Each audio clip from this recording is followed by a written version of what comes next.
Item ಯಾವುದೇ ಇರಲಿ try ಮಾಡಿ ಆಚಿ ಚಿಕನ್ ಮಸಾಲಾ. ಆಚಿ ಚಿಕನ್ ಮಸಾಲಾ.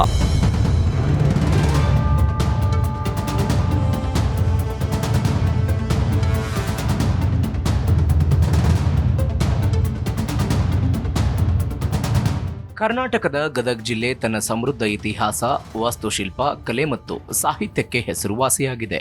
ಆಗಸ್ಟ್ 24, 1997ರಂದು ಧಾರವಾಡ ಜಿಲ್ಲೆಯಿಂದ ಬೇರ್ಪಟ್ಟು ಹೊಸ ಜಿಲ್ಲೆಯಾಗಿ ಅಸ್ತಿತ್ವಕ್ಕೆ ಬಂದ ಗದಗವನ್ನ ಸಾಹಿತ್ಯದ ತೊಟ್ಟಿಲು ಅಂತ ಕರೆಯಲಾಗುತ್ತೆ. ಕವಿ ಕುಮಾರವ್ಯಾಸನು ಕರ್ನಾಟಕ ಭಾರತ ಕಥಾಮಂಜರಿಯನ್ನ ಗದಗ್ನಲ್ಲಿ ರಚಿಸಿದನು.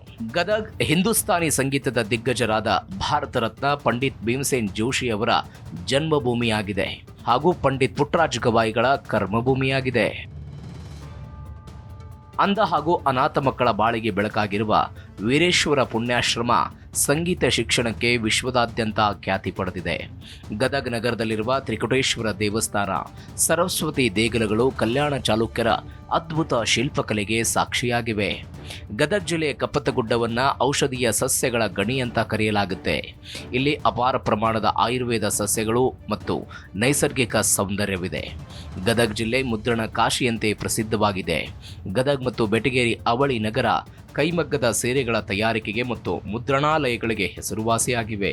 ಈ ಕ್ಷೇತ್ರದಲ್ಲಿ ಎಚ್.ಕೆ. ಪಾಟೀಲ್ ಮುಖಾಂತರ ಕಾಂಗ್ರೆಸ್ ಗೆಲುವು ಸಾಧಿಸಿದೆ. ಹಾಲಿ ಶಾಸಕ ಎಚ್.ಕೆ. ಪಾಟೀಲ್. ಹನುಮಂತಗೌಡ ಕೃಷ್ಣೇಗೌಡ ಪಾಟೀಲ್ ಪ್ರಸ್ತುತ ಕರ್ನಾಟಕ ಸರ್ಕಾರದ ಕಾನೂನು, ಸಂಸದೀಯ ವ್ಯವಹಾರಗಳು ಮತ್ತು ಪ್ರವಾಸೋದ್ಯಮ ಸಚಿವರಾಗಿದ್ದಾರೆ. 1984ರಲ್ಲಿ ಪಶ್ಚಿಮ ಪದವೀಧರ ಕ್ಷೇತ್ರದಿಂದ ವಿಧಾನ ಪರಿಷತ್ ಸದಸ್ಯರಾಗಿ ಆಯ್ಕೆಯಾಗುವ ಮೂಲಕ ರಾಜಕೀಯ ಜೀವನಕ್ಕೆ ಪ್ರವೇಶಿಸಿದರು.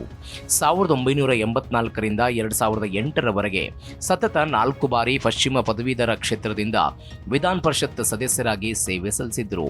2008ರ ವಿಧಾನಸಭಾ ಚುನಾವಣೆಯಲ್ಲಿ ಅವರು ಚುನಾವಣೆಗೆ ಸ್ಪರ್ಧಿಸಿ ಮೊದಲ ಬಾರಿಗೆ ಸೋಲು ಅನುಭವಿಸಿದರು. 2013ರಲ್ಲಿ ಇವರು ಮೊದಲ ಬಾರಿಗೆ ಕಾಂಗ್ರೆಸ್ ಶಾಸಕರಾಗಿ ಆಯ್ಕೆಯಾಗಿ ಗ್ರಾಮೀಣಾಭಿವೃದ್ಧಿ ಸಚಿವರಾಗಿ ಕಾರ್ಯನಿರ್ವಹಿಸಿದ್ರು.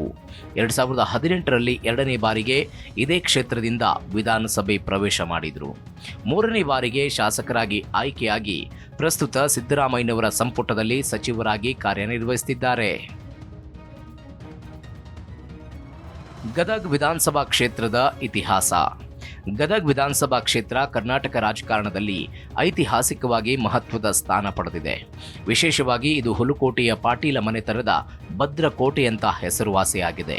1952, 1957 ಮತ್ತು 1962ರ ಈ ಚುನಾವಣೆಗಳಲ್ಲಿ ಸತತವಾಗಿ ಕಾಂಗ್ರೆಸ್ ಈ ಕ್ಷೇತ್ರದಲ್ಲಿ ಗೆಲುವು ಸಾಧಿಸಿತ್ತು.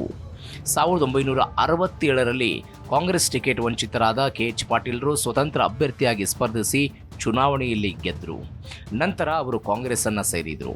1978ರಲ್ಲಿ ಜನತಾ ಪಕ್ಷದ ಸಿ.ಎಸ್. ಮುತ್ತಿನಪೆಂಡಿಮಠ್ ಅವರು ಕೆ.ಎಚ್. ಪಾಟೀಲರನ್ನು ಸೋಲಿಸಿ ಗೆಲುವು ಸಾಧಿಸಿದರು. ಆದರೆ 1985 ಮತ್ತು 1989ರ ಚುನಾವಣೆಗಳಲ್ಲಿ ಕೆ.ಎಚ್. ಪಾಟೀಲರು ಮತ್ತೆ ಸತತವಾಗಿ ಜಯ ಗಳಿಸಿ ಕ್ಷೇತ್ರದಲ್ಲಿ ಹಿಡಿತ ಸಾಧಿಸಿದರು. 1992ರಲ್ಲಿ ಕೆ.ಎಚ್. ಪಾಟೀಲರ ನಿಧನದ ನಂತರ ನಡೆದ ಉಪಚುನಾವಣೆಯಲ್ಲಿ ಅವರ ಪುತ್ರ ಡಿ.ಆರ್. ಪಾಟೀಲ್ ಆಯ್ಕೆಯಾದರು. ಡಿ.ಆರ್. ಪಾಟೀಲ್ 1994, 1999 ಮತ್ತು 2004ರ ಸಾರ್ವತ್ರಿಕ ಚುನಾವಣೆಗಳಲ್ಲಿ ಕಾಂಗ್ರೆಸ್ನಿಂದ ಸತತವಾಗಿ ಗೆಲುವು ಸಾಧಿಸುವ ಮೂಲಕ ಹ್ಯಾಟ್ರಿಕ್ ಬಾರಿಸಿದ್ರು. 2008ರಲ್ಲಿ ಡಿ.ಆರ್. ಪಾಟೀಲರು ಕ್ಷೇತ್ರವನ್ನು ತಮ್ಮ ಸಹೋದರ ಎಚ್.ಕೆ. ಪಾಟೀಲರಿಗೆ ಬಿಟ್ಟುಕೊಟ್ಟರು. ಆದರೆ ಬಿಜೆಪಿಯ ಶ್ರೀಶೈಲಪ್ಪ ಬಿದರೂರ್ ಅವರು ಎಚ್.ಕೆ. ಪಾಟೀಲರನ್ನು ಸೋಲಿಸಿ ಮೊದಲ ಬಾರಿಗೆ ಈ ಕ್ಷೇತ್ರದಲ್ಲಿ ಬಿಜೆಪಿ ಬಾವುಟ ಹಾರಿಸಿದರು.